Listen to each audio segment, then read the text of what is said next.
You are listening to the Smuggler's Galaxy podcast, my favorite podcast to listen to on long flights across the galaxy. This is the way. We're wanted men.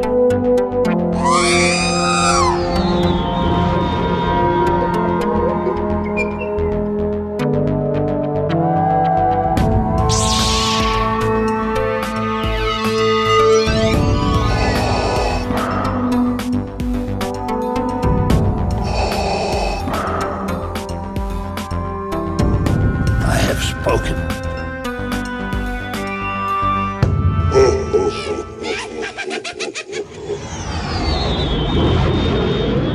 Yeah, start the show. Start the show. Let's start the show. I guess I'll just do it like I always do. Good morning, Jason. Good morning, Glenn. I see you still have your COVID cough. I still have my COVID cough. It's not as strong, but it's still there. It's annoying. It's weird. Amen. Amen. Thankfully, I still haven't got it. So yeah, you're not going to get it then. At least from that trip, you're not going to get it. Yeah. I was listening to another podcast and they were like, you know, if you tested positive on like Monday or Tuesday, you probably got it on the plane ride out there versus in Celebration, because I guess it has a gestation period or whatever. But I don't know. It's just weird how you got it and Narayan got it and everybody that we were around got it, and You didn't. I didn't. Maybe you're like a super soldier. I think I am. Maybe you're like the alpha human, like you're the example of what a human being should be, and you never get sick. That's effing scary if it's true. Yeah, it is. How's your healing going on? It's good. I went right now. It's just more annoying than anything. Did we talk about that last week? We just said that I had the surgery. I had for those of you that had kind of been paying attention, I had a bone implanted hearing aid, or at least the abundant that the hearing aid hooks onto, was installed a couple of weeks ago. And that was a major freaking surgery. So I'm like 2 weeks into the healing process. It goes good for a couple of days. And then all of a sudden your body's like, all right, I'm done with the surgery. Now you got to heal from this thing, basically titanium rod nail or something. It's about half an inch, I guess, being stuck in the side of your head. So right now it's just swelling and it's nasty looking. But I went, as long as I'm cleaning it, I went to the doctor on Wednesday for my checkup, and he's like, oh, it looks good. It's just going to look pissed off and aggravated for 2 weeks. So be ready for that. Just clean it with peroxide and put A&D ointment on it for a couple of more weeks and you should be good. But I still got to wait like 3 months for everything to heal before I get the device, because he's like, this thing's made to vibrate. So you don't want to put something in your skull and it not be healed, and then it starts vibrating, because then it's going to ruin everything. Mm-hmm. So he kind of scared my wife, because he talked about one of his patients who was a plumber that knocked it up underneath the sink. And I'm like, great, knocked it and loosened it before it got bonded. And my wife is just like freaking out. She goes, that's what you do. You're not really, I'm not a plumber, but I'm underneath sinks and stuff enough for work, and I've banged my head enough. So yeah, she's like, great. Well, now I'm nervous for you. Yeah. So I was up underneath one yesterday working, and every time I go to come up, I'm like putting my hand in between my head and the sink, or just taking my time. And I'm like, all right, I got to start taking time, because even with the device, if I knock that, it could break. And that's a few $1,000s. But yeah, I got to say, thank God for insurance, man, because I'm getting like the claims and stuff. And the reason it's taken me this long to even think about doing it, because I met somebody a few years ago who had it. And he's like, oh, it's a $20,000 procedure. And I'm just like, shit. And his insurance didn't cover it. So it took me a minute it took me a couple of years. And then of course, we had this little thing called COVID, which killed everything for 2 years. Any elective surgery for a couple of years. And then when I started looking into it and finding out my insurance covers it, I'm like, great. Well, I started getting bills, or you start seeing claims and stuff. And sure enough, it's a $27,000 procedure. And I'm like, thank God for insurance. So to hear from an ear costs $27,000. Yeah. That's a lot of money. It's a lot of freaking money. but hopefully it'll be worth it. I had a quiet week. It was a very stormy week here in Atlanta. Dude, what the hell happened last night? Nothing really happened here, but we were hearing that there was hail in some parts of Atlanta. There was a tornado that touched down not too far from where we are. And I'm told from people who live here, I'm not allowed to call this place Hotlanta. No, you're not. But it is Hotlanta this week. Dude. Yeah. I had to buy a window unit for my living room just so that so my house wouldn't be 75 degrees when I got home. Mm-hmm. It's that freaking out. You'd get home and you're watching because we've got a Wi-Fi thermostat. So like first thing in the morning, everything's good, and come about 1 o'clock, it just starts climbing, and you get home and you're sweating in your own house, and I don't like doing that. Nope, that's when you start turning on fans to try to help cool things off. Yeah, but it's still We lost power a couple times this week. Yeah, we lost power last night. Well, that storm, the restaurant, the Blue Cat Lounge where Ozark was shot, that got hit by a tree. A tree fell on them last night. So that's like a mile from my house. Yeah. And we went to dinner because we didn't have power, but my in-laws had power, and there were trees down everywhere. Like big trees. I don't know how I missed it. I was completely oblivious to whatever was going on out there. I mean, there was heavy rains, but it didn't look like hurricane. It didn't seem like branches would be falling, but you could tell it was going to be bad because right when I got home is when it started. But I was just like, it's raining. Yeah. But other than that, let's see, I got 2 of the missing Starbucks cups. So I have all the Starbucks cups now. I got Navarro and Naboo. Those are sold out on Shop Disney. So they came online and I bought those. Then from Entertainment Earth, I got one of the vintage collection Clone Troopers. The card back on these are a little bit thicker now, so they don't feel as flimsy as before. It's like Hasbro's invested the money into making those card stock thicker, much like the retro Marvel figures that they're doing, Marvel 375, which is good. Awesome. Yeah, I picked up. Huh? What else did you pick up? I was going to say, did you pick anything up? I did. My wife actually was at Walmart and she messaged me. Sure, she FaceTimed me and picked up some of the retro line. I think ended up getting. Who did I get? I got Mando, Boba Fett, the Dad Bod Boba, Ahsoka, and the clone. Not the clone trooper, the Dark Trooper. And she left the armor because. Wait, is it a Dark Trooper or is it a Death Trooper? Death Trooper. Okay. The Death Trooper, because I haven't got my set yet, so I wasn't sure. I thought it was the Death Trooper. Yeah, it's the Death Trooper. Sorry, the Black Rogue One Trooper. And then she was like, "I got you something for Father's Day, but it's not for Father's Day, but it's going to end up being for Father's Day because she didn't get me anything else." But she found me one of the bootleg Rump Ben Kenobi mugs. Cool. Yeah, it's the you know what I'm talking about, the ceramic. So like one of the first Star Wars collectibles ever made. Right. Yeah. So I've got a full set of the originals of the real ones, and then I've got some with a couple of boxes, and now I'm trying to find the bootlegs. So she found me a bootleg Chewie. She was in North Georgia somewhere and found it. She's like, "What the hell is this?" And it was like under $10. So it was like a paint your own Chewbacca thing. And then she found the Ben Kenobi on Macari. And now all I need to do is find the Darth Vader one. And then you have a complete collection of mugs. Yep. And I was bidding on. Oh, go ahead. No, I was bidding on I hate on Deal or No Deal. You'll bid on something and then somebody will come in behind you and bid like $25 more, which you're like, I totally bid that much. And they get it, and you're not paying attention because somebody had one of the spaceships. There's a spaceship with R2, a ceramic bootleg spaceship with R2D2 sitting in front of it. Yep. And I bid like 1 1/4 on it, and then somebody behind me bid 150, and I'm like, I probably would have paid that, but yeah, that's happened to me before. It's frustrating because you put your heart and soul into thinking you might get it for that price, and then you lose out for just like $25. It's not right. It's a bitter pill to swallow. But yeah, I also got something pretty cool.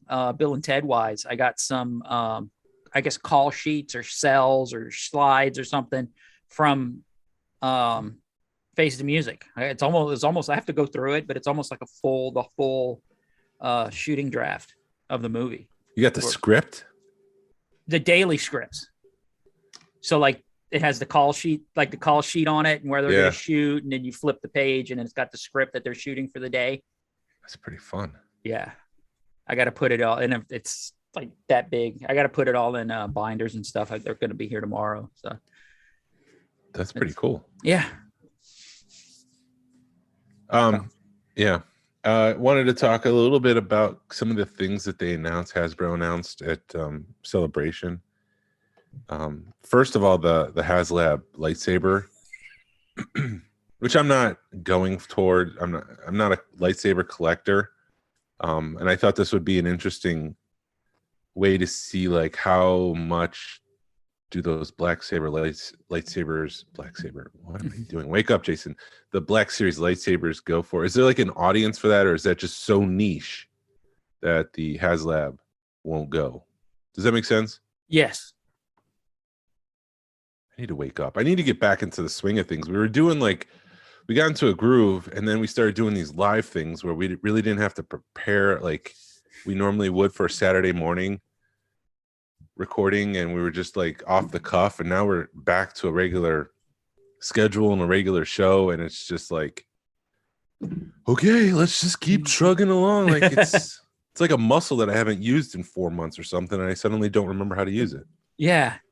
I think it showed last week, because last week I think was a little chunky, and yeah, you're right. We've done it because we did the celebration thing, and then it's just been like go, and it's been like 2-3 weeks since we recorded normal. Yeah. And then next week we got Joe Fest, so that's going to be a little bit oddball too. Because it's going to be like a record on the street kind of thing. We got a 2.5 hour drive, and we're gonna have a car full of people, so that'll be a fun show. Guest stars. I think we're gonna shoot because we're going down there with Jordan, so I think we're gonna do his show one way and our show the next. It'll be a fun week. But we saw the Black Series Riva Force FX Elite lightsaber up close, and it's a pretty cool lightsaber. Like as far as it goes, a proper replica like that for $500 is a great deal. But it's got 1,000 backers. The target is 5,000. No tiers with 23 days left. I just don't see it crossing the finish line. My concern is that's 2 failed HasLab Star Wars projects in a row. What does that say about modern collecting? Is it only like a 3.75 thing that this should be focusing HasLab Star Wars stuff on? I don't know. There's a bunch of questions in my mind. I have to agree with you. I think that it'll either refocus HasLab or it'll kill it. Because the reason I say that is I see a lot of people commenting on their post, and it's all like, why the hell are you doing this? Give me a ghost, give me a 3-state, keep it TVC, keep it, why are you doing this for? Plus it's a character nobody knows. Yeah. And it's a weird ass lightsaber. Yeah, I mean, you bring up a good point. That's my major concern. Like, what's the real issue, Oprah? I'm just afraid after this, they're going to be like, no more HasLabs for Star Wars for a while. Yeah. And it could be a great thing, but I've heard rumors that the Jabba Palace, the Bib Fortuna Palace, was supposed to be a HasLab that never went forward. Whether that's true or not, I don't know. They decided at the last minute to make it a just an exclusive for a Hasbro Pulse. But how did that do? Did that do good? I don't know. Like, it was still available. You could go into the code on the website and see that there was 12,000 units available, which is a HasLab project mark, I would say, like 12,000 units. That would be a number that they would have to hit. And yeah, I don't know. They said at Celebration that it wouldn't be online for much longer. So if you want it, back it now or get it now, because it won't be available. So I don't know. I don't know where I'm going. What was it was like a couple $100, wasn't it? Yeah, it was $225, which I think is a great price for a HasLab. Like, it's a stretch. I mean, there's the people who don't have that kind of money. Sure. Yes. Okay. Let's put that aside. I get that in the back of my mind. Like, $200 is a lot for some people, but With that said, it's much better than the $500 that the sail barge was, or the what was it, $350 for the Razor Crest. Like I like the diversity of having not these massive $500 projects. Like I'm still wanting them to make like a series of 8 Black Series Cantina creatures and just put on the table and say, here's eight figures for $400 or something like that. Go. Mhm. I just Yeah, I'm just doing the math quick. So yeah, or $150 or something, you know. yeah. Not yeah, I know you're pulling numbers out your butt, but Yeah, I'm anyway. not good with numbers. I'm good with the colors. I'll make the figures look pretty in packaging. I can't tell you about numbers. Right. That's not No, my and strong suit. I agree, because I know there's enough people that would want something like that, and they can make figures, you know, they can kit bash figures real easily and sell them, even hell, sell them for $20 a piece, a Yeah. TVC, even push it to 25 if you're You going to can do always an exclusive. you could always tell when it's more of a corporate initiative than the passion of the fans. And I do think like the Riva Black Series lightsaber seems more like a corporate initiative because nobody was really asking for a Black Series lightsaber, let alone a new character. Mhm. So it just seems like if they were to listen to the fans and make the Ghost, that would sell, you know, in day one. And you could Right. just tell when it's a project the fans want. Yeah. Oh, I would have. Yeah. As soon as they announced it, I'd have been, you know, hell or high water, money be damned. I'd be backing that Ghost. But here's, and I don't want to go into like conspiracy theory. Like, I don't know and I've got to do this with kit gloves. I got to, you know, breaching this subject. But do you think they were trying to push that character on people, and that's why they did the Riva lightsaber? No, I think they looked at the numbers and they said to make a double-sided lightsaber would cost $500, and that's above our normal price point.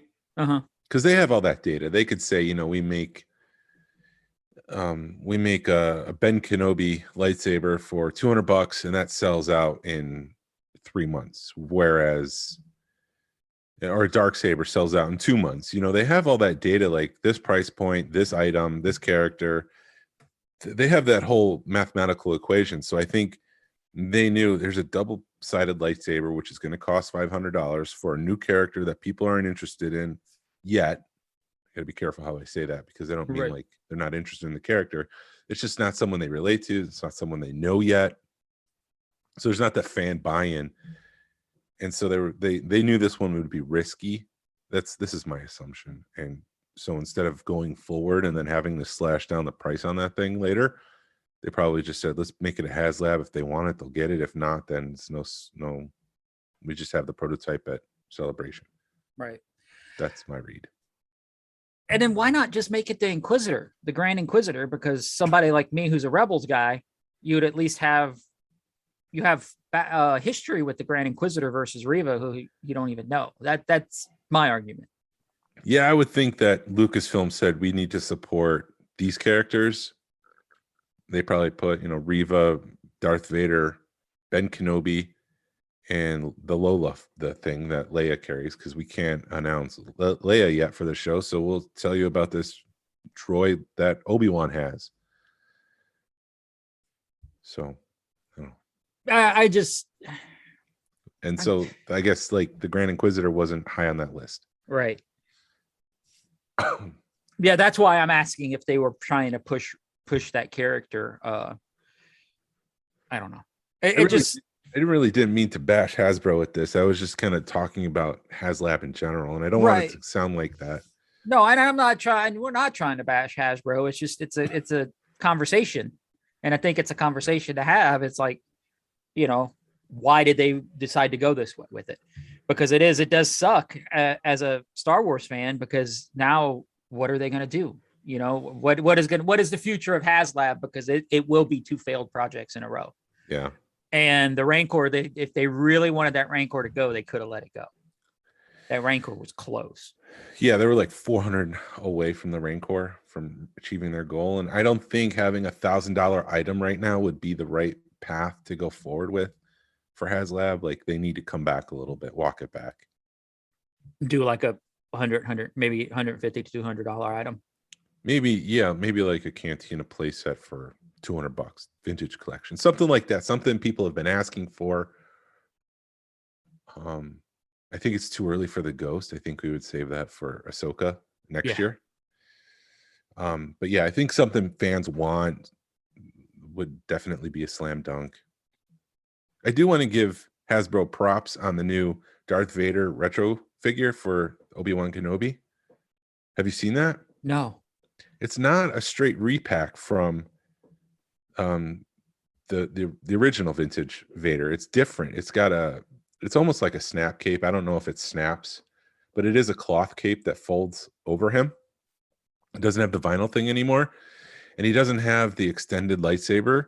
He's got one that he holds, so it's much more like the true evolution of Kenner, where they had, Luke Skywalker originally have an extendable lightsaber, and then the Cloud City version had one that he can hold, and you can swap that out with a gun, a blaster. I would probably buy that. Instead, with Darth Vader, they just repackaged it throughout the years and just slapped a new movie on the back, but it was still the same mold. They changed the mold a little bit, so it's not just a straight repacked. He's got, I think, like the legs are a little bit different. Yeah. The arm is different, obviously, because it's not extendable. So that's actually the first retro figure that I'm like, damn. I found it now. It looks like he's got like the cape around his legs. Yeah, they've molded like the inner cape around his legs. Yeah. And he's got a cloth cape that kind of folds over his shoulders, which is just an iconic. I love when Darth Vader walks and he's got the cape over his shoulders and coming down over his chest, and the cape kind of flows out and it makes his silhouette look even more massive. See, this is the kind of crap they need to be doing with this line. If they're going to repackage stuff like that, change it up or something, because this is one of the figures I think people like us have kind of been after.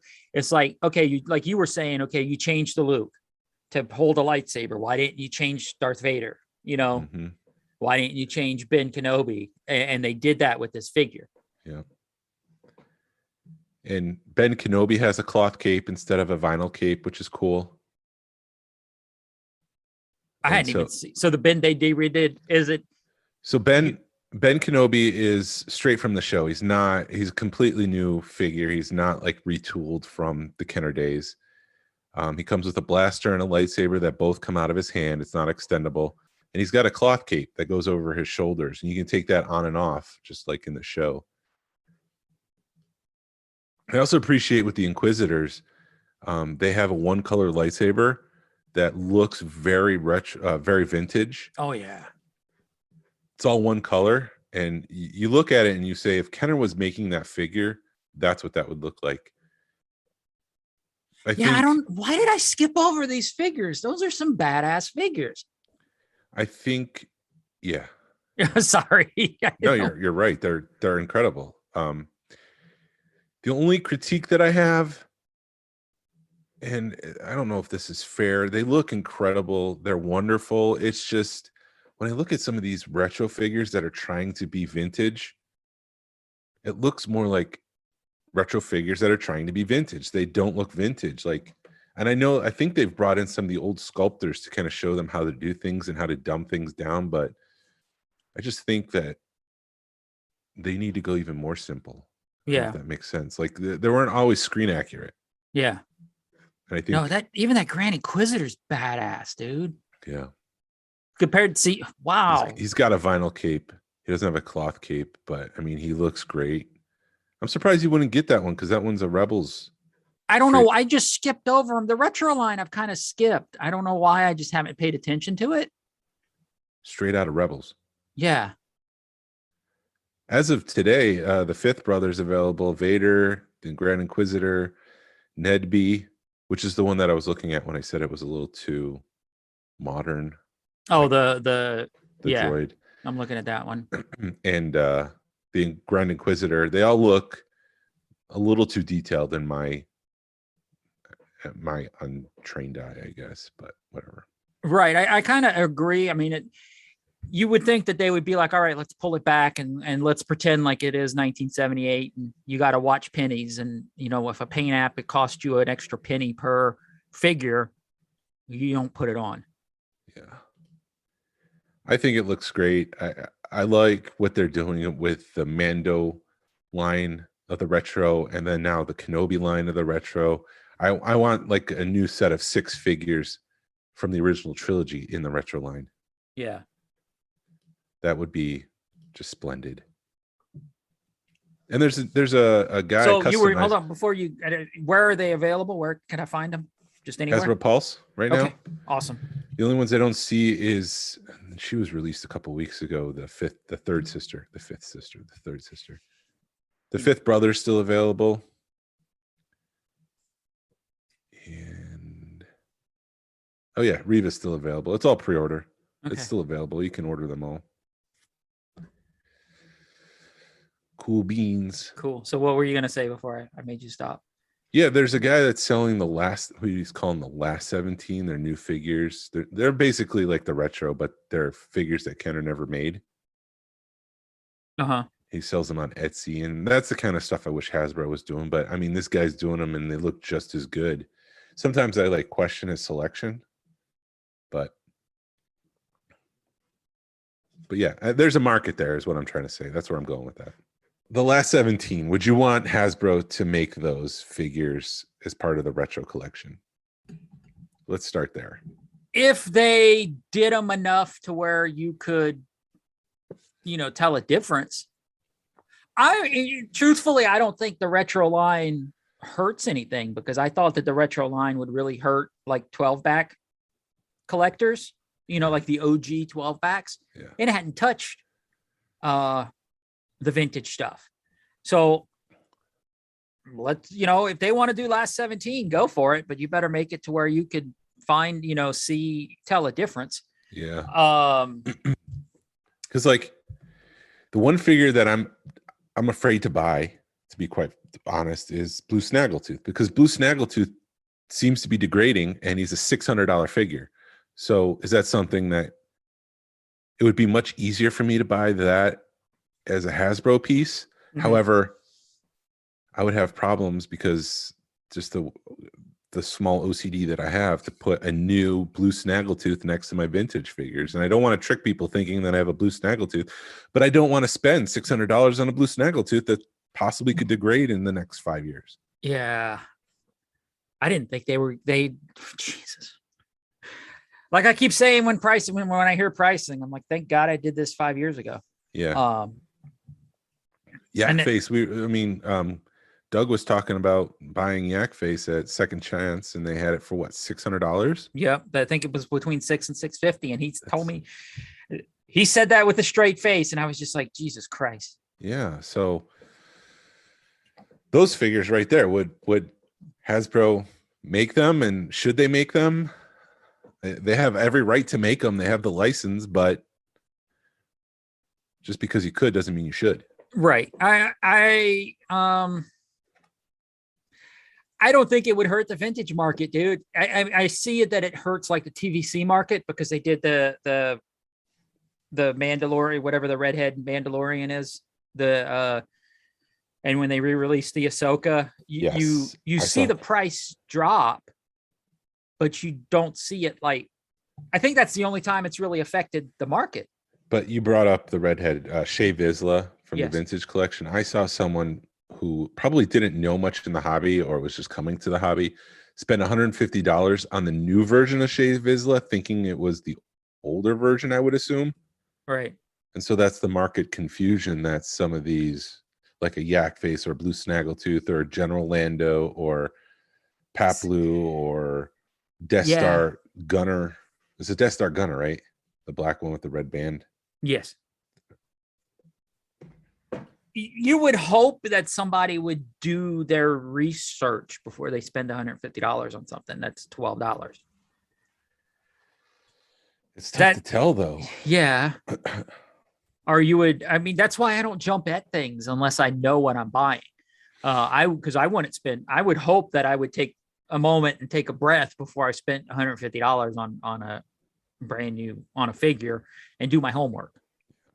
Because or at least reach out to somebody, or, I feel bad for that guy that did it, but you gotta do both sides of the coin. You gotta be like, hey, that sucks, but on the other side of the coin, do your homework. Right. And if you're not going to do your homework and not look into things, because all these apps, I think that was on Macari, I saw that you could message the people that are selling it and be like, give me detailed pictures, and if the guy's cool with you and he'll send you the pictures, then you could tell what version it is. And if he's going to be a douchebag, just move along. Move along.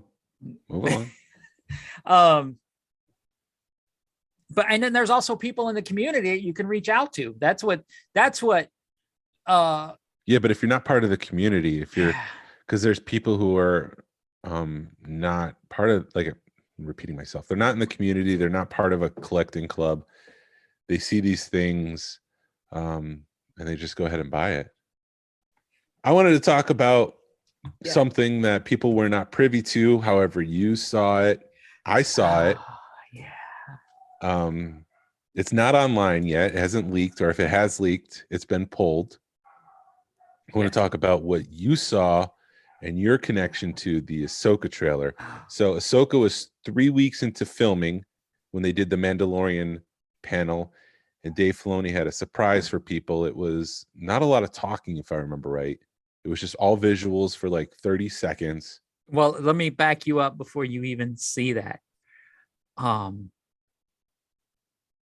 trying to collect my thoughts because I'm still pissed at myself, because after we left, we were like, we just let things flow. The best part of that trip was when we just went with the flow. Mm-hmm. And that's how you got to wave to Hugh and McGregor. That's how I got to talk to Dave Filoni. Yep. Right before this panel, I was coming back from the Mando thing upstairs, and I saw that they were letting people into the overflow rooms. And who wants to watch a panel in an overflow room? You got to forgive yourself. I do, but it just you didn't make it. Sucks. I didn't, and you dipped out. I dipped out, and I'm like, I could have gone in the overflow room, but I guess I'm trying to remind myself and remind people to start going with the flow a little bit more at Celebration or when you're on trips, because cool stuff happens. Not just Celebration, be flexible and adaptable in life, and you never know what's going to happen. Exactly. And I wasn't flexible and adaptable. I was thinking maybe with my stomach a little bit too much. I don't remember what my thinking was, but I was like, it's Dave Filoni. Why would it's not, nothing's going to happen in that panel. Right, so anyway, a Mandalorian panel, not an Ahsoka preview panel. Oh yeah. It was a Mandalorian, or it was dubbed a chat with Dave Filoni or something. It wasn't even, that's all it was. I don't think it was even a Mandalorian panel. And also because we were at the Light and Magic panel, you skipped out on it. Good thing you did, because the world running of the hoods were way better than the Light and Magic panel. It was just a boring panel. I'm like, I don't want to sit through another boring panel, where it's just talking, which was what the Light and Magic panel was. But anyway, long story short, so I go to lunch. And as I'm eating, I start getting text messages. Dude, you need to find the Ahsoka. You need to find the Ahsoka trailer. You need to, oh my God, you're going to freak out. And then 2 or 3 people are pinging me about it. And then after I'm done eating, I get the cell phone video. So the Wi-Fi, there was really no service in the venue. And by the time I finally get it to download, I'm in like the Star Wars Live room. And I start bawling my eyes out. So I'm like, I got to find a place that I can hide and watch this video. And then that's when I found you, when you were recording the thing and showed you. But anyway, let's get ready. Yes. So I just wanted to give the background real quick before we get into it, because I just have to clear my head, man. Yeah. You're getting excited and teary and emotional already. We haven't even talked about it. So like I said, it was 30 seconds long. There was just a bunch of visuals. Well, first, sorry, I didn't even get to the other part. First, as they're doing the panel, they go and they start talking, and they bring Rosario out, and then they're like, "Hey, Rosario, did you bring any friends?" And she goes, "Hey, Chop, and brings out a live action version of Chopper. So Oh, number one, you missed that part totally. So she's interacting with Chopper, and you're just like, oh shit. Yeah. And then they show the panel. So anyway, go ahead. Yeah, it's probably the one that they used in Rogue One. Oh, dude, the way that Chopper was acting, because he did the head thing that Chopper does. Oh, That you know how shaking. Chopper is shaking. It doesn't just rotate. The dome kind of goes up and down too. Yeah, it was doing the whole Chopper thing. So this was Chopper from Ahsoka. Because Dave Filoni even kind of said, hey, Chop, you need to get back to the set, or be careful, he's expensive, or All that right, was the Chopper from back. So go ahead. Sorry. Back to the trailer. Back to the trailer. What did you see? All right. So I was trying to watch it. I didn't get down here in enough time, but I've got it queued up. Okay. So I'm gonna kind of queue it up, and I've got no. All right, so this is him. Okay. It just went dark. The room went dark in the celebration room. And then so there's a picture of the back of Ahsoka's head. She's in like oh shit, that's the ghost. It looks, she's in the ghost. And it's cell phone video, so it's bouncing up and down. Yeah. It's tough to hear too, because people start screaming. Right. So you've got shots of the back of Ahsoka, and you've got her feeling something. Which you thought was the world between worlds, but I don't think that's what it is. Okay. Yeah. I think it's a stone with carvings on it. It's not. I'll get to that in a second, because we just saw a door open, and it's freaking Hera. The back of Hera, though. The back of Hera. We don't see what the actress is. We don't.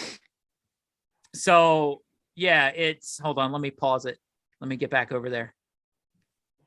So it's a cockpit. You see it something, and wow, there's somebody trying to use the Force. Well, how do you know that? How do you know that? We got to paint a picture for the people. All right, hold on. Let me back it up to where you see Hera. So you see something open up, and it's a guy, and then Hera is on the left. So yeah, the door opens to like the bridge of a ship. It's either the bridge of a ship or something, yeah. And then you just see the back of people. You see the back of Hera, and you see the back of Ahsoka, right? Right. And then there's another gentleman, and you see them like walking onto a ship. It looks like there's a bunch of droids. It's either a ship or like a cargo shipping area, something. Yeah. I don't know if it's necessarily a ship, but it's definitely a control room of some type that they walk into. We should also say, because we don't know it's Hera, it could just be another Twi'lek with green. What are they called? Leku? You're giving me a look right now, like, shut the heck up. She's got the headgear on, and she's got the yellow pants, and she's got a flight jacket on. See, I'm trying to force the descriptions out of you. You didn't say that because you're getting emotional. I love it. And this is where I need to slow down, because I'm like, Jason, you're so good at describing stuff. And you're like, dude, you get too excited. You need to just slow down. So it opens up to this control room thing. And you see the back of Hera, which you could tell because she's got the Hera headgear on. She's got a flight jacket on, which you never really see Hera with a flight jacket, but whatever. And then she's got the orange pants. And then you see a guy with a nice big bald spot. And then you see Ahsoka, which you only see like the tail, her headgear. Mm-hmm. So then the next shot. So people are losing their shit. That's where, and then you see there's a bridge of something. Okay. So this shot is pause. A Star Destroyer bridge? No, it looks like a ship. It's like the inside of a ship, but it's not the ghost. It may be the ghost, but it doesn't look like what I would consider the ghost. Okay. And then the next shot, which I missed, was somebody at a table, which that may have been freaking Jason, which holy shit. Was it a kid? It's a kid. And he's sitting at a table with his arm out, trying to pull a cup towards him. And it's fast. You miss it. And it keeps fading up. It's a human hand. Oh, but it wasn't green. It wasn't. Because I thought Jason was partly green. Maybe his hair was green. His hair was green. Yeah, it's a little kid hand. And that's something people missed. Yeah, he's definitely trying. He's at a round table. It could be the ghost. I'd have to go back and look at pictures of them sitting at the ghost table. See if it's because it looks like a bullseye. The table does. Yeah. But it's definitely a little kid's hand, and he's doing the typical force pull where, you know, the Vader choke or whatever, trying to pull a cup towards him. Wow. I'm breaking this down like I haven't broke it down before. But anyway, we got to speed it up. sorry. And then you see Ahsoka. This is where I thought you were thinking that I thought it was the world between worlds, but Ahsoka's touching something with writing on it. I thought it was the world between worlds, but more the more I read it, because I'm doing a Rebels rewatch. And when they went into the Jedi temple on Lothal, that's Jedi writing. So I think she's in a Jedi temple versus the world between worlds. So to me, when I saw that, I was thinking the seeing stone that Grogu goes on in The Mandalorian. Yeah. Because it is a stone. It's round. Was it flat though? It's flat. It's like a table, but it does have like the writing around it, just like the seeing stone. So that's why I was like, that's not a world between worlds. That's more of a Jedi temple thing. Yeah, I think it's more Jedi temple now that I've watched, started my Rebels rewatch. Okay, so it fades to black again. You see one of the droids from Rebels, fades to black. Which droid? The ASP droid? Yeah, the one with the ears. I don't know which droid it is, but it's one of the droids from Rebels. Okay. We'll take your word for it. Yeah. So and then it fades. Then you see Ahsoka popping her popping, locking hood dancing off, and okay. It's just a hey, look, if you had any doubt, it's the Ahsoka show. What did you say? I totally missed what you said. You said pop, and I said she's popping and locking in the trailer. I'm sorry, Jason can't hear the trailer. You guys can't either, but I should have done this better, dude. No, we don't want to hear it because I don't know if that's going to get us into real trouble. So it's a shot of Ahsoka taking her hood off and just like very lingering on it. And then now it's the title page, Ahsoka. And the money people shot. Cheering, yay, Ahsoka. And then people are starting to lose their stuff again. So is Glenn. Yeah. So hold on a minute. And then you see it. Okay. Do you want me to describe what it is? I got it. Right. Well, the cell phone pans down because there was a lot of people, if you were caught filming, you were kicked out. So the cell phone pans down and people freak out. And he pans it right back up in enough time to see the he or she, we don't know who right. this. They pan back up in just enough time to catch a glimpse of Sabine in front of the mural, like the ending shot of Rebels. The family mural. So Sabine's looking up, but it was her and Ezra that she's looking at specifically. That's what's in frame. I think it's the whole shot. It's the remake. It's the live action remake of that shot. Yeah, but I thought you see her head on the left, and on the right side of the screen, you see her self-portrait with Ezra right next to her. Right. But it's the family. It's zoomed in on that. Right. It is the family portrait, but they're only focusing on two characters in that shot. Right. And it is Sabine, which they did bring out on the Star Wars show.com, whatever it is, the stage. They brought out Rosario and the actress playing Sabine, and they said, "You're playing Sabine." Right. Well, they did it at the panel. They announced it at the panel, and then later on, they were at that Star Wars Live. I wish I'd had the patience to kind of hang out there, but I didn't want to hang out there for 5 or 6 hours. I don't know how fast they were bringing people out at that stage. Yeah. So your initial thoughts on the excuse me, trailer? I think I want to make sure that was the last shot. Yeah, that's the last shot. And then also let me just, and then when they show the Ahsoka, it's got what I think is the world between worlds behind it when they show the logo. Yeah. I'm still emotional. It still brings up the same emotions as when I first saw it. I'm excited, dude. I called this when she said, "Where's Grand Admiral Thrawn?" That I'm like, the Ahsoka show is going to be Rebels season 5. I didn't know it was going to be like this. I'm excited. I can't wait. I love these characters. I'm trying not to get overexcited because when I do that, I I lose my expectations. You know, You get let down. I get let down.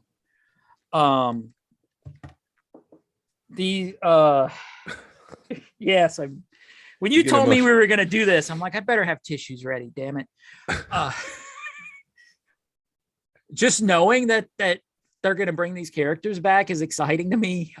It was very special to me because that Saturday was cosplay day at Celebration. So when I took a picture with Hera, I was like, hey, have you seen this? And one of them looked at me and goes, I'm in full makeup. Why would you make me cry? So everybody had the same emotions. Yeah. It was, that made my Saturday, excuse me, being able to do that, just having that moment. And then there was a Rebels meetup in that afternoon. So yeah, damn you, Dave Filoni. Anyway, I'm trying not, like I said, I don't want to get overexcited about it, but this is the show we've been waiting for as Rebels fans for like 4 or 5 years. Yeah, it does seem like they're picking up some of the threads left over at the end of Rebels, and they're going to carry it through. Specifically, that shot of Sabine looking at Ezra, like it seems like that's a thread that's not. It doesn't seem like that's too far of a leap to say that they're going to pick up some of the things that they left off. Right. But it might be just from Ahsoka's point of view. You might not get everything because it is Ahsoka's show. Right. But when they leave, wasn't there some sort of voiceover for that boy I'd do anything or something like that? I didn't hear anything. For which one? From the trailer. There was no vocals. What am I thinking of? Anyways, moving on. Yeah. I didn't hear any voiceover. It was just all cheering and all music and all dramatic. So yeah. So you're excited? I'm excited. It's funny. Have you seen the Trojan horse meme? No. That it's the Trojan horse. It's a picture of the Trojan horse. Then above it says the Ahsoka show, and then in the middle where all the soldiers are, it says Rebels season 5, and then it says Star Wars on the castle. Star Wars fans, or Dave Filoni or whatever. But yeah, I'm excited for the show. I can't wait. I think we've got probably a year to wait on it. Probably next summer. I've already texted my wife, and I'm like, next year, I don't know what I'm spending on Rebels merch. Ahsoka merch, Rebels merch. I'm waiting for the repaint of the Bo-Katan helmet as a Sabine helmet. I've been waiting for that since they announced that Bo-Katan helmet. That's going to happen now. I'm hoping that we may not see the Darksabers in the Mandalorian, so we're not going to see the Darksaber. I've been bugged Jazzwares until they probably were tired of seeing me about a ghost. But did you see their latest post on Instagram? No. That they're going to do the Ahsoka TIE Fighter. Not the Ahsoka, the Sabine TIE Fighter. No, I gotta follow them. Is it Jazzwares on Instagram? No, it's not Jazzwares. It's they've got another.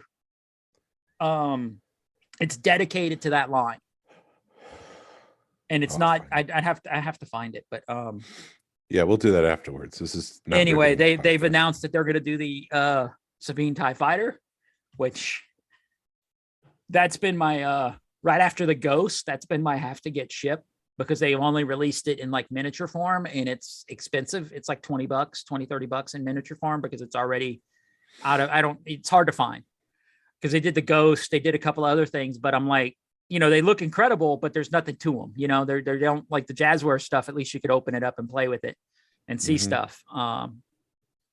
So they've announced that. I think they've kind of hinted that they're going to do an A-Wing Rogue Squadron A-Wing, and so I'm really the Jazzware stuff. I'm ecstatic about. Anyway, I know my wife's like, yep, just sent me the thumbs up because she knows that. She knows what Rebels means to me. And it just I'm excited. Yeah, I'm rewatching it. The best advice I can give is if you haven't watched Rebels, watch Rebels, because I really think it's the bouncing point for the rest of for everything that's going to be coming out. I think that's the starting point for everything that's going to be coming out in the next couple of years. So, pivoting from Ahsoka to Obi-Wan. I was going to say something. We're going to go into spoilers. I just got to say that. But what I really wanted to say was pivoting from Rebels to Clone Wars. Yeah. Oh, yeah. Clone Wars and Revenge of the Sith. Not Revenge of the Sith. What's the middle one? Because that wouldn't be Revenge. No, I guess it would Attack be of the Clones. Attack of the Clones and Revenge of the Sith a little bit. And Return of the Jedi, if you picked up on some of that. So I thought I've liked the Obi-Wan Kenobi show. I thought it was the best that Lucasfilm has made so far. And that says a lot because I really love The Mandalorian. Both seasons 1 and 2, and I really like what they're doing. But for some reason, Obi-Wan Kenobi's just knocking it out of the park. And they were like, hold my beer, watch what we do with episode 5. Not only are you going to get an incredible episode, but we're going to insert a metaphor to what's going on. And that metaphor is going to be pre-Attack of the Clones. And it's going to explain a few things in Attack of the Clones, which may not have been clear. Because if you remember in Attack of the Clones, Anakin he tells Padme that Obi-Wan is holding him back. Oh. And it's quite obvious why Obi-Wan is holding Anakin back, because his need to be victorious. He needs to lose that before he can step forward. So Obi-Wan's holding him back because that's not obviously what Jedis do. They're not focused on being victorious. So there's a lesson there that Obi-Wan's trying to tell Anakin he needs to learn, but Anakin's interpreting it as Obi-Wan's holding him back from his true power. I saw that. Okay, now that makes sense, because I saw that online, and it's to me, half the stuff on Facebook's clickbait. So I never click on it. So wow. So that's part of it. There was some moves, and I heard him talking about this in an interview, how when they were filming episode 3, they would just make things up on the set. And then, so there were some moves that they did, and coming back to it, excuse me, in Obi-Wan Kenobi, the stunt coordinators were looking at this stuff like it was the Bible, and like, oh, look how you moved here. And they're like, I made that up on the spot. That wasn't something we practiced on. But here they are, incorporating those moves and having to relearn it. There was a couple moves during the Revenge of the Sith fight scene when Anakin is twirling his lightsaber in front of him, and then he moves into the back and he's twirling it. That's something they pulled into this Attack of the Clones piece. And then there's also the part where Anakin has Obi-Wan against the ropes. He's got them both in the show, but he's also got him in that fight scene, and that's where the parallels are coming in. So whatever was going on in the show, it would flash back to that pre-Attack of the Clones scene. And there's lessons there that Obi-Wan still can pass forward, because what I really liked about the show, and my mind's going in a million places right now, what I really like about this show is that Obi-Wan is still treating Darth Vader as if he's his Padawan. Obi-Wan is still ahead of Darth Vader. Darth Vader is more powerful in every way. You see that, how he's holding back ships, how he's dragging people through the streets and snapping necks. And we see that Obi-Wan Kenobi has been broken from the Force. But the relationship between the two is still very much Obi-Wan is the master. So that when they meet again in A New Hope, and Darth Vader says, I was once the learner, we're still seeing that relationship, that Darth Vader is still very much the learner and Obi-Wan Kenobi is the master. Mm-hmm. So I like that. But where I was going with this, in that fight scene, Anakin has Obi-Wan Kenobi up against the ropes, and he's swinging his lightsaber down, down, down. That's like the reverse shot in Return of the Jedi, when Luke is slamming into Darth Vader's lightsaber over and over, and then he finally cuts off the hand. It's the same shot. It's the same move too. So that was, we hadn't seen episode 6. Our buddy Ted over at Force of Course, have you heard his last episode? Yeah. Where he's like, there's definite. So if you look at Obi-Wan, the first episode of Obi-Wan, then you look at the first episode, like you look at Phantom Menace, there's definite There's parallels. And then you look at, so if you look at each episode of Obi-Wan, there's parallels with each movie, the corresponding movie. Yeah. Now is he doing too much work into it or what? Or, is he, there definitely is stuff, and listening to it, he does a better, does a really good job of explaining it. But when you were saying that parallel thing, it just reminded me of that. So there's definitely parallels between this show and the movies. Which there's been rumors that they've changed the ending to episode 6 because they want Reva to have her own show and whatever. So they've changed her fate, but it would make sense episode 6 if Darth Vader comes to the good side real quick to kill Reva and save Obi-Wan or something along those lines. Yeah. And that would parallel Return of the Jedi. Revenge of the Jedi. I don't know why my brain is thinking that. I'm curious where they're going with this. We're jumping all over with this because it's not a shot for shot redo on it, but I thought what they did with Reva was interesting. Her being the youngling and then Vader calling her out, and then him killing her the same, or putting a lightsaber that's just shot was the same shot. I thought her arc was interesting. It was an interesting way of her arc coming back around. I want to go back to like Obi-Wan. You could tell all of a sudden his connection with the Force, he just got it turned on because he's back. He's Jedi. Back.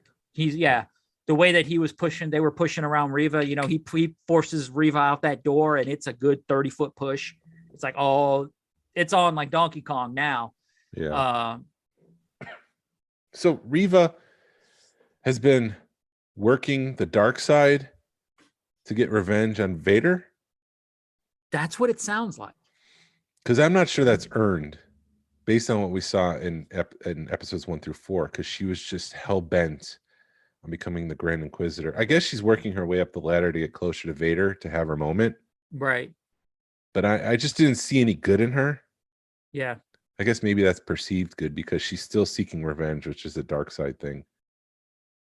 I wouldn't say it was because she's a Jedi or a good person. I think she's just seeking revenge because you have people that are assholes that want revenge. Yeah, and then Obi-Wan found a moment to exploit it. And Vader called his ass out. Which is what? When he went up against Reva, Vader called him out. Obi-Wan was smart to use you against me. Yeah. It seems like the moment that we've seen in the Skywalker saga where a Skywalker throws away the lightsaber and metaphorically becomes self-sacrifice, that's the moment they become a true Jedi. We saw that in Return of the Jedi when Luke throws away his lightsaber, he becomes a Jedi there, and he does self-sacrifice in The Last Jedi. I mean, right. That's the most Jedi a Jedi could be. And so here, Obi-Wan Kenobi has thrown away his lightsaber, and he's self-sacrificing himself for the better of the rebels. In that moment, he, in my mind, became more Jedi than he's ever been. He's a true Jedi now. He's learned his lessons. So I'm really excited to see episode 6 and see where this leads. The Darth Vader is just incredible in this show. Right. They've just knocked that character. I say that every week. They've knocked the character out of the park. He's frightening. He's powerful. Everything that I wish we had seen him in the original trilogy, we're seeing here. Holding ships back, fighting Reva. That fight scene was incredible. Yeah. Darth Vader didn't even need to use his lightsaber at times. He was holding the lightsaber back with the Force. He didn't use his lightsaber in that whole fight. Right. He used her lightsaber. He used the other half of her lightsaber. Hey, I've got something. We'll get back to that in a second. There was a total continuity error in that show regarding that lightsaber. Huh? It's Star Wars. Let it go. I know, but all of a sudden she picks up her lightsaber and it's whole. It's like, when did that happen? I thought Vader was using both ends. Seeing Vader use two lightsabers was amazeballs. Yeah. That fight scene for him just kicking Reva's ass was wow. It being all one-sided. It just, like you said, it's so weird that, and I understand why it happens, because you have to let it go, just like you do the fact that you've got Ewan McGregor and then you got Alec Guinness playing the same character 20 years apart, and Alec Guinness is so much older than Ewan. I think we're 8 years apart now. 8 years, okay, whatever it is, it's too far apart to look. It's a rough 8 years. They look totally different. They look 20, 30 years difference. That original lightsaber battle between and A New Hope is so slow compared to the stuff we're seeing now, and you just kind of. I think they did a decent job mirroring it in Rebels, Obi-Wan versus Darth Maul, because it was a fast lightsaber battle. But we've become accustomed to Yoda doing backflips, and going crazy on stuff over the past few years. But yeah, I saw someone someone daydream that the last we saw Reva, she was kind of like on the ground and she had that communicator. Yeah, they're like, what would be cool is if Yoda comes around the corner and trains her some more. And it's like, come on, man, Yoda's stuck on Dagobah. He's not going anywhere. But the ending of that episode set up what could be just the greatest thing that, in my opinion, the greatest thing that Lucasfilm has done since getting Star Wars. I can't imagine what they're going to do. And it's supposed to be an hour and 30 minutes, this final episode. The final shot of Reva knowing that there's a boy on Tatooine. I'm sure she can make the leap. She's already made the leap that Anakin is Darth Vader. Is she going to make the leap that Leia and Luke are Darth Vader's children? And then the focusing on Luke sleeping. The fact that we see Luke as a 10-year-old boy sleeping in Star Wars content is incredible. Live action. The fact that he's going to be the center point of episode 6. He's going to be the MacGuffin, the thing that Reva is going to be motivated to get revenge on Obi-Wan or get revenge on Vader and use this child. Something's going on there. We don't know yet. Right. And Obi-Wan's stuck on a ship without a hyperdrive. Yeah. Paralleling Last Jedi. Yeah. I'm curious what's going to happen. Is she going to, it's one of those where you kind of have to suspend. I don't, everything's going to be okay, but they do such a good job of being like, oh crap, what's going to happen to these characters? Which they had to, because the writing, I think the writing and the directing and the acting in this show, but for knowing the outcome, keeps you on the edge of your seat. Yeah. They did an incredible job with that. I've got to kind of, I got to take a step back and watch it a little bit, because there again, I get excited for other stuff like the Ahsoka show, and I can't concentrate on Obi-Wan. I've done that. I do that all the time, where you're just excited for something else, and it's like I've got to focus on this now.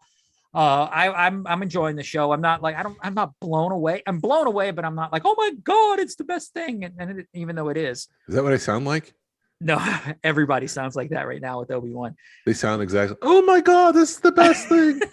you don't go that high pitch, but I can though. I'll just talk for the rest of the episode like this. I'm Mickey Mouse. Hey everybody, how's it going? Do you like my show?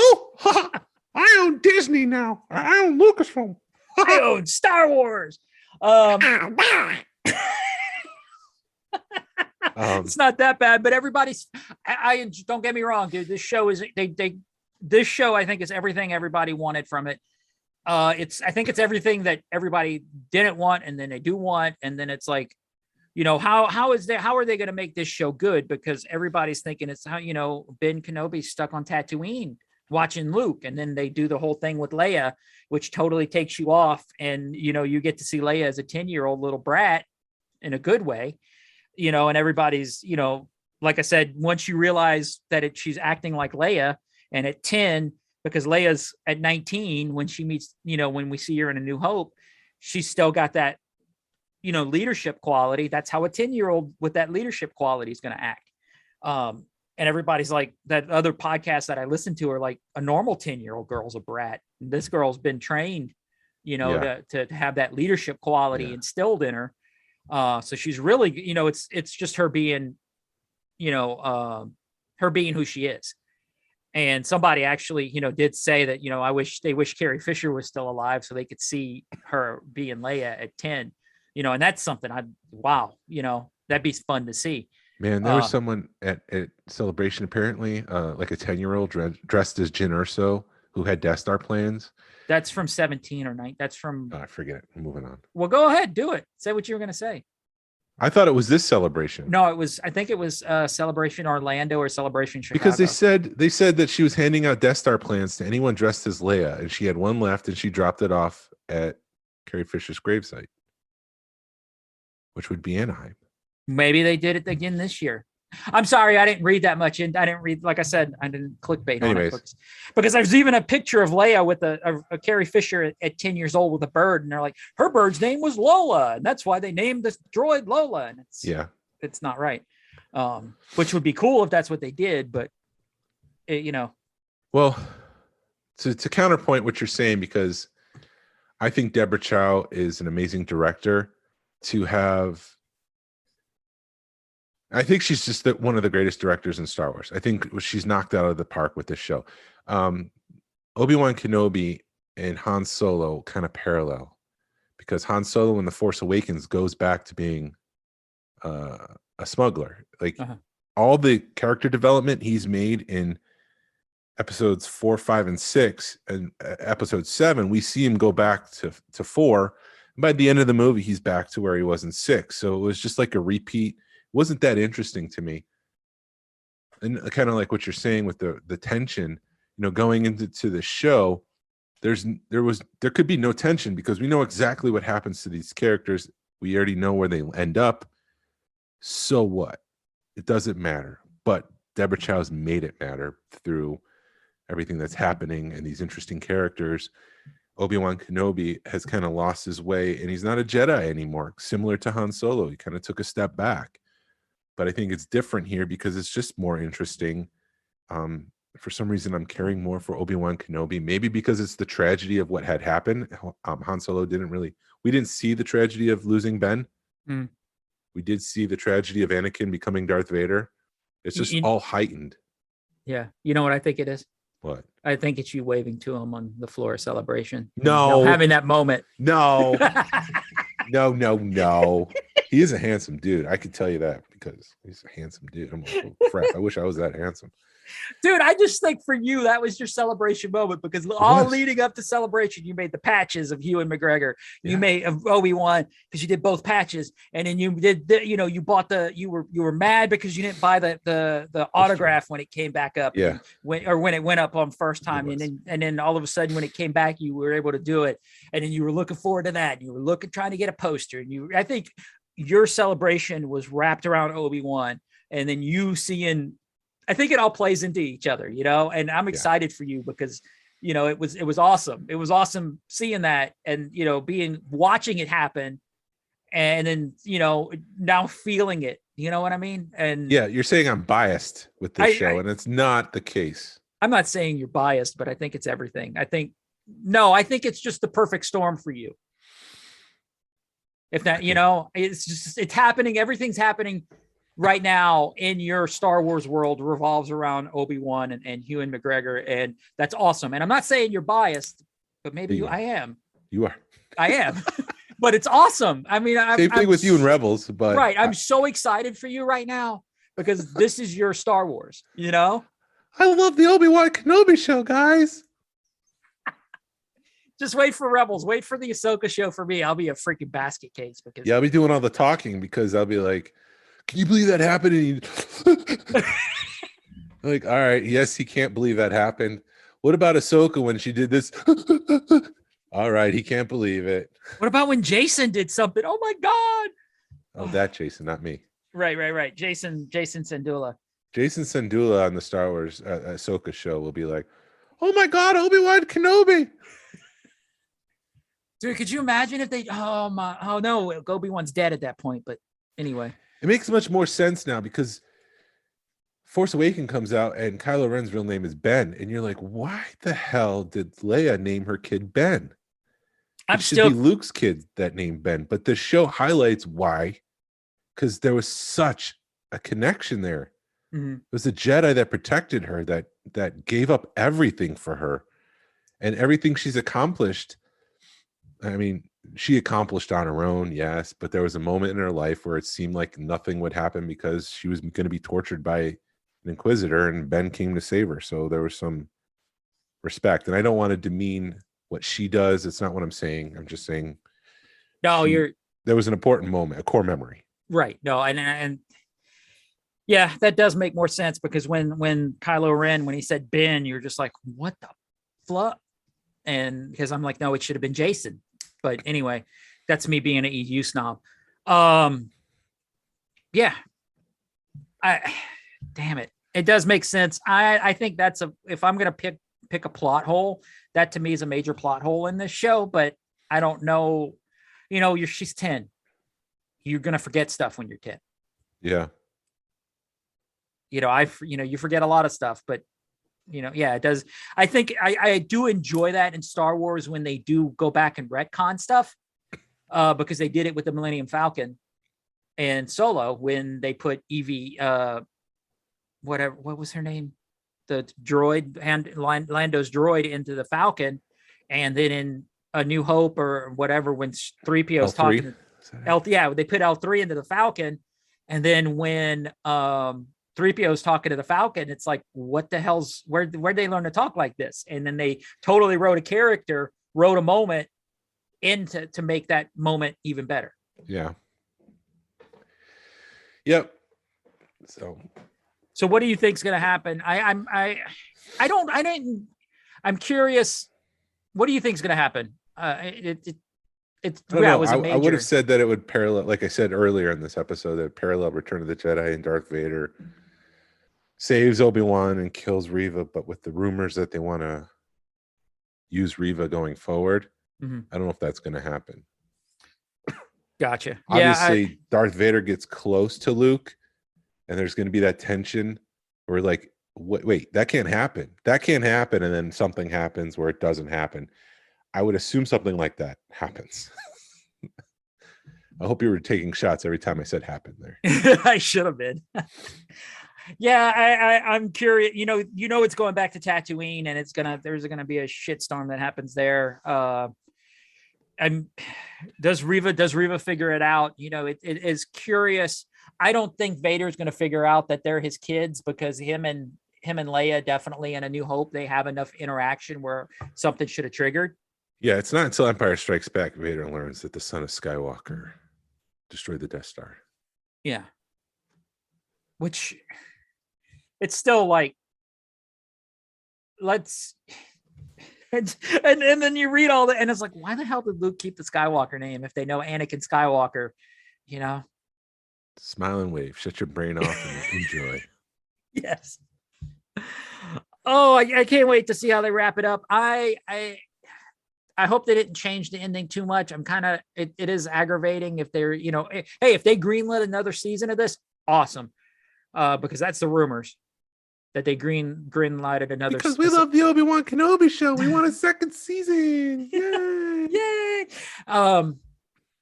But I still think they should have, if they were going to do that, they probably maybe should have wrote the first season to end in a way that they could have done it. But I really hope that they take this up to the point that Ben Kenobi's in the desert and is like that little brat, and he has to go save Luke.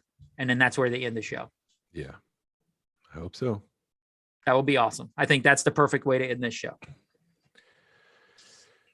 Yep, we'll see. Yeah, we'll see next week. I guess we'll have to tell Jordan and Richard and Mandy to watch the show because we're going to be talking about it in the car.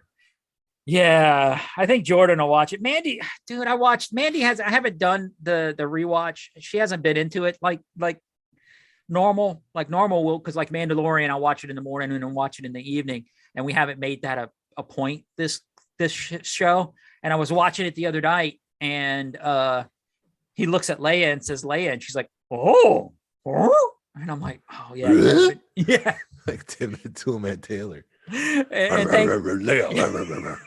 Thankfully, she hasn't like stopped and made me like explain anything to her, because it's like, you're lost, you have no clue.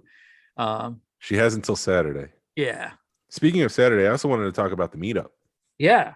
real quick. I know we've been talking for like an hour and 20 minutes, but that was seeing Fernando's dioramas. Like he's got a 6 foot tall, I'm assuming it's 6 foot because I'm 6 foot, Yavin 4 base Yeah. that he built out of styrofoam, which was incredible. And it's to the point where it inspired me to finally just bite the bullet. And I downloaded files for a 3D printed cantina this Nice. week. So I started printing that. But I had to figure out scale and stuff. Like it was hard. We established earlier in this episode, I don't do math. And I had to scale up from 3.75 to 6 inch. And it was hard. But I thought I loved his collection. He's got dioramas set up in his room. He had something you don't normally see, a Gungan diorama, a bunch of Gungans hanging out like on Naboo pre-battle. Yeah, that's what he said he's working on this year for Toylanta. Yep. But it was good to see everyone again. And looking forward to our summer social. Yeah, that summer social is going to be awesome. Which we've signed up to be part of now. Yeah. So that'll be a fun Sunday. We'll have to talk morning. about how we're going to deal with that. But Saturday and a fun Sunday. Oh, dude, why the hell do we say we're going to start something at 8:30 when we know damn good and well we'll be up till like midnight, maybe 1 o'clock the night before? Star Warsing. Yeah. We're just Star Warsing. That's what we do. It'll be fun. I love showing off my collection. It'll force me. In the next couple of weeks, I got to freaking start working on that.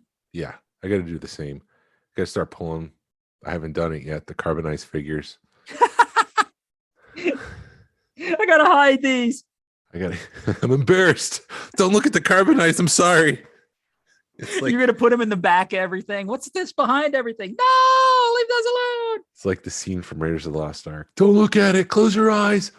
Miriam, don't look at the carbonized figures. Your face will melt. No. But I think they've learned their lesson with those carbonized figures. Oh, it seems like it. They've stopped that. But they're still doing the prototype line. Yeah. That just looks bad. It was awesome when it was Darth Vader and then Boba Fett. That was cool. And then they just keep going with it. It's like, guys, please stop. Yeah. Yeah, that's where I am. Like, it was cool when I got the first couple ones and I wasn't chasing every variant. I was just, an example was fine enough. But now it's just like, it feels lazy. It doesn't feel cool. Yeah, I pre-ordered the Luke, full disclosure. But at the same time, I'm like, well, do I really want to continue this? If not, what do I sell the other ones? Do I just keep the Vader and Fett? I don't know. But those are the questions in my mind. Right. I love the packaging. The packaging on that is incredible. I love that the bright colors and stuff. The figures could use some help. Yeah. Yeah. So next weekend's Joe Fest in Augusta. The 25th. More than just G.I. Joe. If you guys are close to Augusta, or if you guys are really, so it is the 24th, 25th, 26th in Augusta. If you guys are within driving range, 2-3 hours, 4 hours, I would push it. But if you want to see a cool show, go down there because I loved it. I was impressed with it. It's like a 2.5 hour drive from us, but we're gonna pack a car full of people and go. Wake up at 7 a.m. and get on the road. 2.5 hours for some people, an hour and a half for me. Is it only an hour? Warp speed. I'm going to speed. That's Star Trek. We don't do that here. Light speed. Light speed. That's something I do miss in Syracuse. You could, when the lake effect snow would come down, it's like thick balls of snow and you're driving the highway. When that snow starts coming at you, it looks like the Starfield in Star Wars. It's fun. Yeah. And then your car starts to skid and then it doesn't get fun anymore. But for a moment there, when that snow starts hitting your windshield and it looks like Starfields, it's like awesome. Anyways. I don't like driving on snow. That's why I'm in a southern state. Yeah, I don't like driving around snow people around here. Yeah. That's yeah, when we got that big snow a few years ago, Mandy was like when we got snowpocalypse was 7-8 years ago. Mandy was like, she lived in Alaska for 8 years. She's like, it'll be fine. Nothing will happen. I'm like, babe, the second it started sticking, you should have called me to get home, because I Yeah. was in Atlanta and we're like an hour north, and it took me 9 hours to get home. So that was Yeah. fun. Yeah. Just some housekeeping. At one point, in an effort to grow the show, we developed a channel on Apple Podcasts, and it was a way to collect podcasts and help distribute them. But in the time, our channel has kind of dropped off and it doesn't appear in search anymore. And it's resulted in a duplicate stream of our podcast. So if you were to search like Star Wars Collecting, we show up twice, which is never good for search engine optimization, SEO. When they see two things, they usually like cancel each other out or think it's spam. So I'm going to be deleting the channel later this week. And by this week, I mean what Tuesday the 21st, whatever it is. Sometime that week, I'm going to delete the channel, which may result in our stream being deleted from your Apple Podcast selection. So if that happens, please just find the other stream and subscribe to it. We're still publishing every Tuesday. Just want to put that out there that we are going to be deleting the channel, which may result in some funky things happening. Yeah. Yeah. Our numbers have been really weird. So it's like we do get a good week where it's like, oh my God. And then the next week is like, oh. Yeah. So I think a majority of our listeners actually are on Spotify. I think like it's 5% of the listeners is Apple Podcasts. So I don't think it's that big. Mm-hmm. But still, I want to clean that up. Yeah. Anything else? I think we're good. All right. Well, thank you for listening to the Smugglers Galaxy podcast. If you could, please leave a like and a 5-star review of the show anywhere you listen to the podcast. Really helps.